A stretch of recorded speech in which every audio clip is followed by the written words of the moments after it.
let's not even pretend this isn't insane, because it is. The drama spilling out of Buckingham Palace right now is the kind of bombshell you'd expect from a soap opera binge, not the British royal family. But here we are. Word on the royal streets is that the palace is demanding DNA tests. Yes, DNA tests for Meghan and Harry's kids, Archie and Lilibet. Let that sink in for a second. The palace is basically saying, are those even your real kids? It sounds like a plot twist ripped from the pages of a wild tabloid. But this isn't just random Twitter gossip. Insiders, deep in the royal circle, are saying this demand is legit, and it's not about curiosity. It's about settling something way bigger.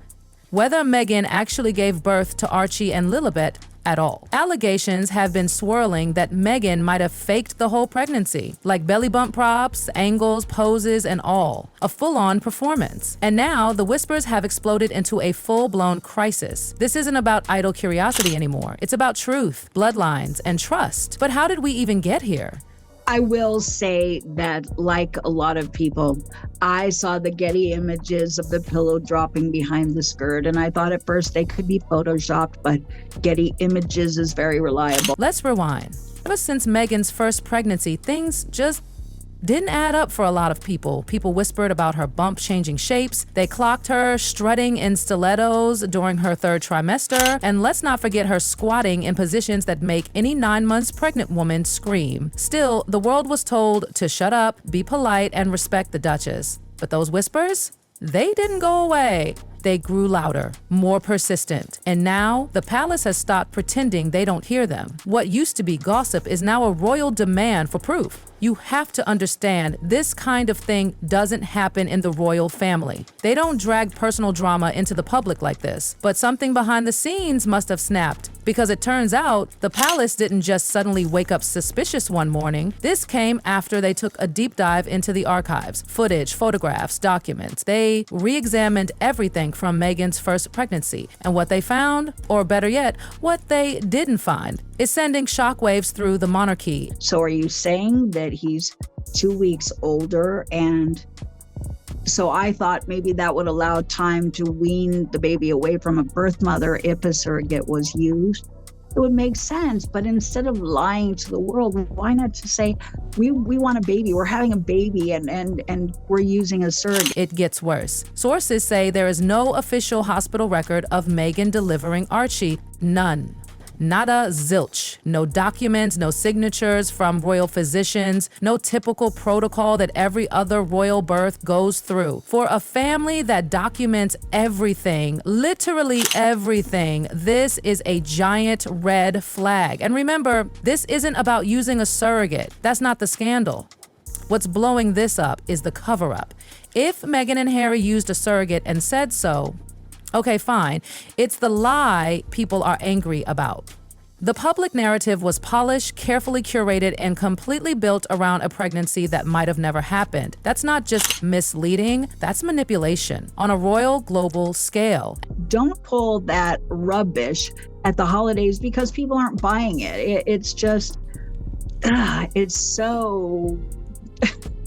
And let's be real, this isn't just a celebrity couple issue. This is the British royal family, a system that's all about bloodlines, lineage, and legitimacy. So when those very foundations are questioned, it shakes the entire institution. Meghan and Harry can't just stay silent anymore, not with the future of the monarchy tangled up in their narrative. King Charles is reportedly working hard behind closed doors to secure the crown's future, trimming royal duties, tightening protocols, and trying to avoid more drama.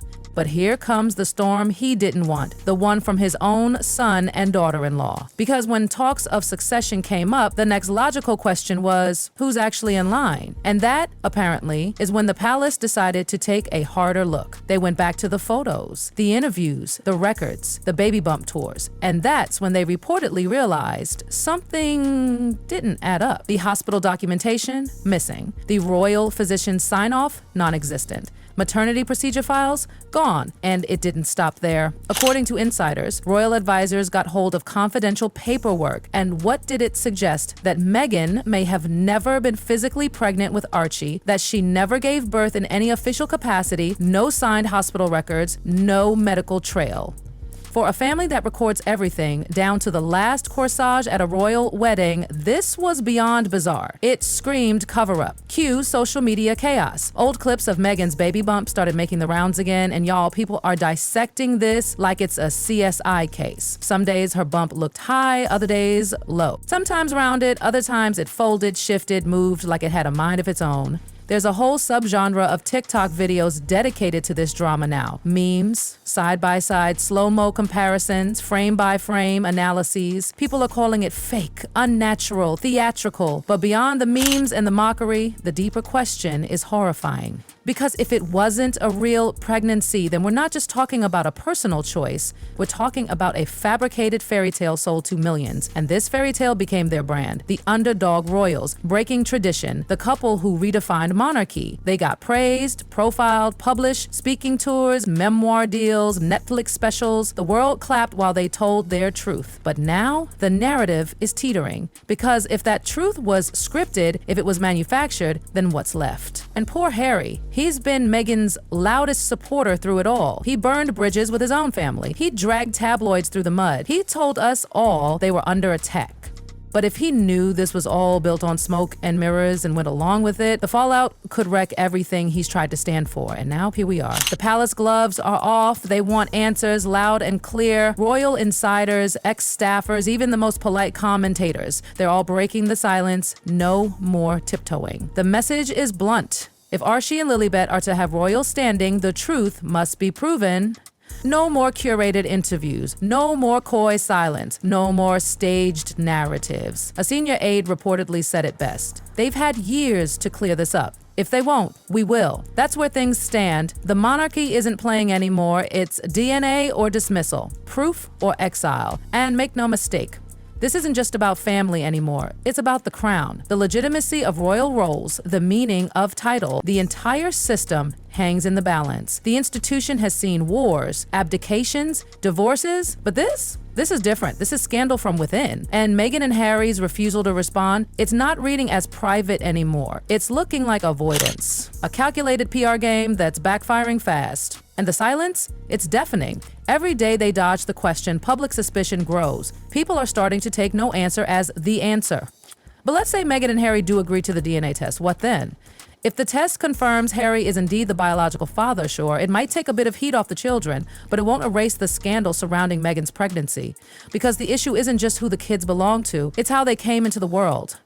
If Meghan didn't actually carry the children and lied about it publicly, then the damage is already done. The public's been lied to before, but this is betrayal at the core of the monarchy. It's deception packaged in glitz, tears, and Netflix deals. And if the DNA tests raise even a hint of doubt, if the timelines, genetics, or medical records don't match, then we're looking at a royal identity crisis the palace hasn't seen in generations. No one is ready for that. Not the firm, not the public, and certainly not Meghan and Harry. Inside the palace, tensions are boiling. Prince William is livid, furious over the toll this is taking on their family's already battered image. The man who's preparing to be king one day now has to watch the monarchy get dragged through conspiracy hashtags and Twitter threads. And his patience worn thin. Princess Anne, you already know she's not one to mince words. She's reportedly called the whole situation a disgrace behind closed doors.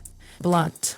Brutal, but honest. And King Charles? He's said to be devastated. This is not how he wanted his reign to begin. Not with paternity questions, missing birth records, and global headlines dragging his youngest son and daughter-in-law through the mud. But more than that, Charles understands how fragile the public trust is. One misstep, one more unresolved controversy, and the cracks in the monarchy may widen beyond repair.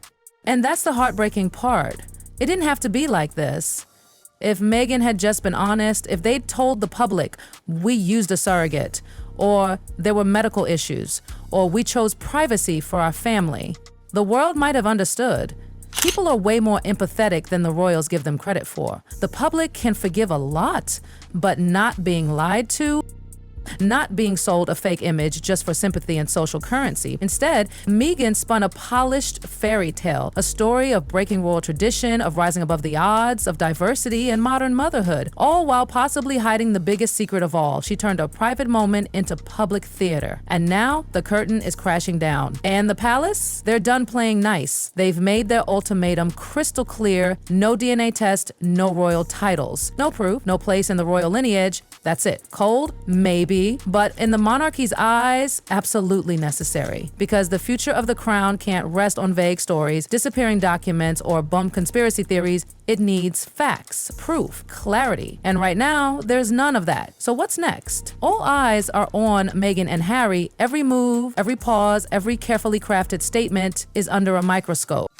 The press is watching, the fans are watching, the haters are watching, even the courtiers sipping their tea behind palace walls are holding their breath. Will they submit to the test? Will they release records? Will they finally tell the truth? Or will they do what they've done for the past few years? Pivot, deflect, and spin the story their way? Will they paint themselves once again as the victims of royal cruelty? Or will they step forward and take accountability for the mess they may have created? Because no matter how you spin it, this story has legs, and it's not slowing down. If Meghan and Harry choose silence, they'll be sealing their fate in the eyes of the institution and possibly the world. Their legacy will forever be tainted, not as the couple who broke barriers, but the couple who broke trust. But if they comply, the truth, whatever it is, will finally come to light. It might vindicate them, it might destroy them, but at least it'll be real.